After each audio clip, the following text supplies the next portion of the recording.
इस वीडियो में आपके सामने स्वास्थ्य से संबंधित 5 बड़ी खबरें रख रहा हूं। साथ में संक्षेप में चर्चा करता रहूंगा कि हम इन हेल्थ अपडेट से क्या सबक ले सकते हैं। हेल्थ के बारे में नई खबरों पर अन्य वीडियो देखना चाहें तो उनके लिंक नीचे मोर पर क्लिक करके मिल जाएंगे।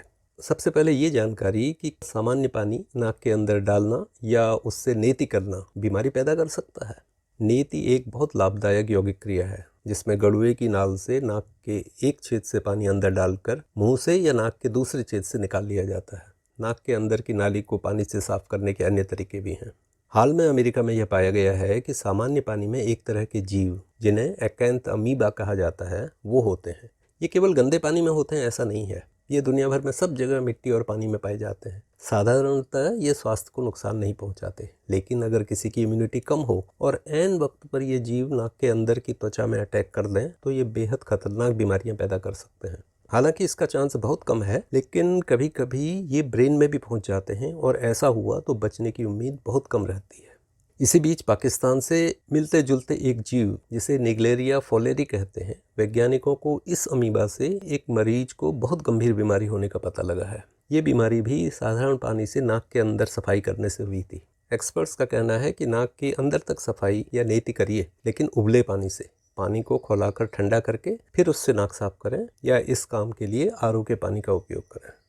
दूसरी खबर यह है कि कुछ स्थितियों में उपवास से हार्ट अटैक होने का खतरा देखा गया है। ये आम धारणा है और सही भी कि उपवास से कई तरह से स्वास्थ्य लाभ होता है। लोग धार्मिक कारणों से या हाजमा ठीक करने के लिए या वजन को कम करने के लिए या सामान्य तौर पर स्वस्थ रहने के लिए फास्टिंग करते रहते हैं। लेकिन कुछ दिन पहले चीन में हुई एक खोज सामने आई है जिसमें ये पाया गया है कि अगर दिन में कई घंटे खाना न खाया जाए और ये काम लगातार किया जाए, जिसे इंटरमिटेंट फास्टिंग कहते हैं, ऐसा करने से हार्ट अटैक होने का खतरा बढ़ जाता है। जिन लोगों ने हर दिन 12 से 16 घंटे तक भूखे रहने का नियम बना रखा था, उन्हें हार्ट अटैक से मृत्यु का रिस्क उन लोगों की तुलना में करीब 91% ज़्यादा पाया गया जो केवल 8 घंटे बिना खाए रहते थे। अगर आप फास्टिंग करते हैं तो इस खबर से बहुत परेशान मत होइए, क्योंकि इस तरह की ये पहली खोज है और इसकी गहन विवेचना होना अभी बाकी है। दूसरी ओर फास्टिंग से ढेरों तरह के फायदे होते हैं, इसमें कोई शक नहीं है। इंटरमिटेंट फास्टिंग या जिद करके कई घंटे खाना न खाने की तुलना में पारंपरिक तौर पर जैसे उपवास रखे जाते हैं वैसे करें तो बेहतर लगता है। एक्सपर्ट्स का ये भी कहना है कि बीच बीच में खाना रोक देना किस तरह फ़ायदे नुकसान करता है, ये बहुत चीज़ों पर निर्भर करता है। इसलिए अगर डाइटिंग प्लान कर रहे हों तो एक्सपर्ट से सलाह लेकर और अपने शरीर की ज़रूरत के हिसाब से सही प्लान पर अमल करें। अगली खबर है कि हमारे देश के 2/3 लोगों का बीपी गड़बड़ होने की आशंका है। अगर ऐसा है तो जनसंख्या का बड़ा हिस्सा चुपचाप बीमारियों की चपेट में आ रहा है। 2019 में एक देशव्यापी सर्वे में पता लगा कि देश की 1/3 आबादी हाई ब्लड प्रेशर से ग्रसित है। लेकिन क्योंकि भारत में ब्लड प्रेशर की रेगुलर जांच तो बहुत कम लोग ही कर पाते हैं, अधिकतर लोग अपने बढ़े हुए ब्लड प्रेशर के बारे में जानते ही नहीं। इसके बाद कई और सर्वे हुई हैं और पुराने डाटा को फिर खंगाला जा रहा है। हाल में एक और बात सामने आई है, वो ये कि इनके अलावा 1/3 और लोगों को प्री हाइपरटेंशन हो सकता है। ये वो लोग होते हैं जिनका ब्लड प्रेशर अभी बढ़ा नहीं है, लेकिन वो इसकी कगार पर है। इन सर्वेज में राज्यों और जिलों में बहुत अंतर पाया गया है, इसलिए इस डाटा को सारे देश के लिए एक साथ मान लेना ठीक नहीं है। यह तो तय है कि देश की बहुत बड़ी आबादी उच्च रक्तचाप से होने वाले खतरों से जूझ रही है और अधिकांश को तो इसका पता भी नहीं।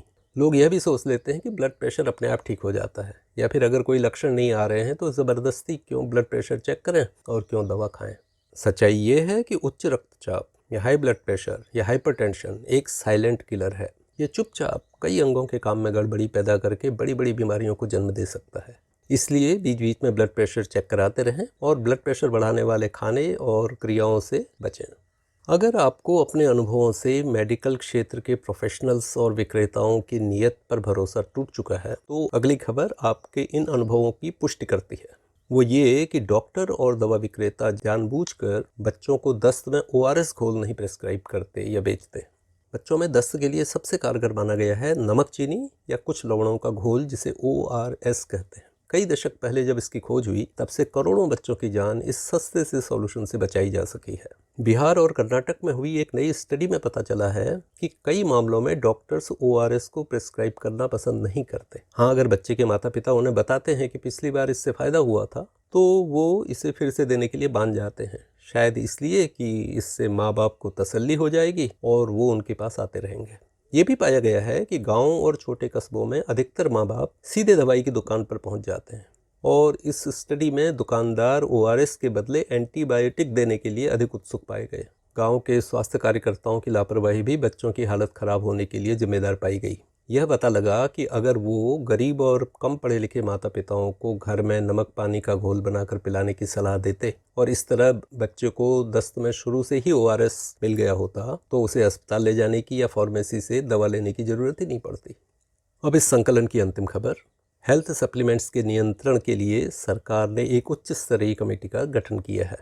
सरकार ने दवाओं के ऊपर कई तरह के प्रतिबंध लगाए हैं, जैसे कि गोली में उनकी मात्रा कितनी हो और उनकी कीमत कितनी हो, कितनी कीमत हर साल बढ़ाई जा सकती है, वगैरह वगैरह।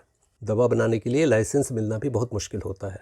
इन प्रतिबंधों से बचने का और लोगों को दवा बेचकर खूब पैसे बनाने का एक आसान तरीका है कि उन्हीं दवाओं को हेल्थ सप्लीमेंट्स या न्यूट्रास्यूटिकल्स की तरह बेच दो। हालांकि खाद्य पदार्थों की गुणवत्ता की जो भारत की सबसे बड़ी संस्था है FSSAI, उसने इन पर नियंत्रण के लिए भी कायदे बना रखे हैं, लेकिन वो बहुत ढीले हैं और कंपनियां उनकी कानूनी तोड़ निकाल लेती हैं। उदाहरण के लिए इन सप्लीमेंट्स के बारे में बढ़ा चढ़ाकर दावे करना मना है, लेकिन आप टीवी, अखबार और सोशल मीडिया में ऐसे विज्ञापन देखते होंगे जिनमें विटामिन और मिनरल सप्लीमेंट्स को इस तरह पेश किया जाता है कि हमें लगने लगता है कि हमें इनकी सख्त ज़रूरत है और हमें ये खरीद लेने चाहिए। चूँकि किसी बीमारी का जिक्र नहीं होता, इसलिए कानून का उल्लंघन भी नहीं होता। यहाँ तक कि जो उत्पाद खिलाड़ियों के लिए उपयुक्त होते हैं उन्हें भी आमजन को बेच दिया जाता है। आप ये तो जानते होंगे कि अनावश्यक टॉनिक, सप्लीमेंट्स आदि खाने से शरीर को कुछ तत्व और केमिकल ज़रूरत से अधिक मात्रा में मिलने लगते हैं। उनकी अधिकता से बीमारियां हो सकती हैं। एक तत्व की अधिकता से किसी अन्य तत्व की कमी भी हो सकती है और जैविक क्रियाओं में असंतुलन हो सकता है। जो इन व्यर्थ और हानिकारक वस्तुओं को खरीदने से पैसा खर्च होता है वो एक अलग मसला है। अब इन न्यूट्रास्यूटिकल्स आदि पर लगाम लगाने के लिए सरकार ने एक उच्च स्तरीय कमेटी का गठन किया है। इसमें कई मंत्रालयों के अधिकारी और एक्सपर्ट शामिल हैं।